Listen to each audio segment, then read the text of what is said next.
વંદે માતરમ. હમણાં એક બે દિવસ પહેલાં એક અર્થનો અનર્થ કરીને જે ગુજરાતના કોંગ્રેસના લોકો ખોટા નિવેદનો આપી રહ્યા છે, એક કોંગ્રેસીઓને હું કહેવા માગું છું કે અર્થનો અનર્થ કરીને તમે કાંઈ ભાળવાના નથી. કારણ કે કોઈ વાતમાં દમ નથી. અને હું ઠાકોર સમાજનો મજબૂત કાર્યકર્તા છું, માજી સૈનિક છું અને ભારતીય જનતા પાર્ટીનો કાર્યકર્તા છું. એટલે મારે એ કોંગ્રેસીઓને કહેવા માગું છું કે મેં અર્થનો અનર્થ કરીને મારા ઠાકોર સમાજને તમે ગેરમાર્ગે દોરો છો. એ મારો ઠાકોર સમાજ અત્યારે શિક્ષણમાં આગળ છે, રોજગારીમાં પણ આગળ વધી રહ્યો છે. ઠાકોર સમાજ સમજે છે એમનું ભલું ક્યાં છે. આ કોંગ્રેસના લોકો, તમને ખ્યાલ ના હોય તો મારા ઠાકોર સમાજને પછાત રાખવાનો ધંધો તમારી પાર્ટીએ કર્યો છે. એટલે મારી ખાસ વિનંતી છે કે ઠાકોર સમાજને મારી વિનંતી છે, હું એક સૈનિક તરીકે, એક જાગૃત નાગરિક તરીકે હું આખા બનાસકાંઠા પાટણમાં 400 શાળાઓમાં લેક્ચર આપી ચૂક્યો છું. મારું હિત આ વિસ્તારના લોકો માટે છે, એટલે હું વાત કરું છું. ગેરમાર્ગે દોરી અર્થ વગરની કોઈ વાત છે.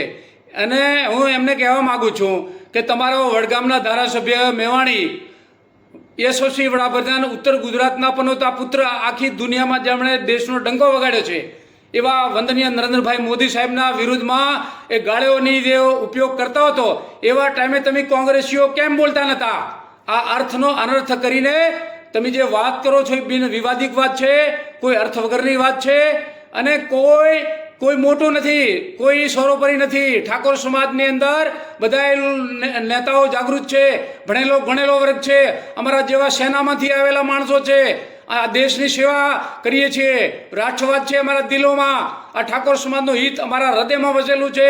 મારો સમાજને ગેરમાર્ગે દોરીને પછાત રાખનારા લોકો તમારી વાતમાં મારો સમાજ નહીં આવે.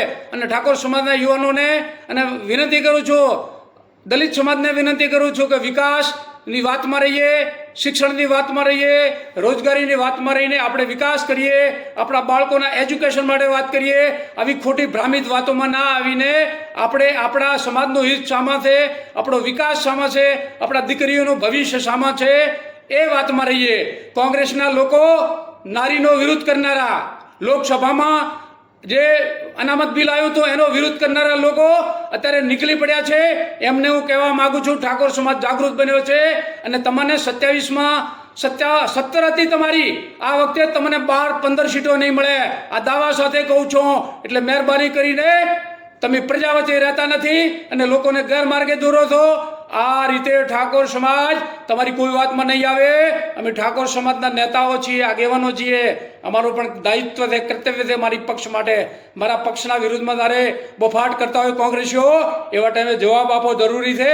અને આવો 27માં તમને ખબર પડે, તમને કેટલું તમારામાં પરીર થઈ ખ્યાલ આવી જશે. વંદે માતરમ. જય હો ભાજપા.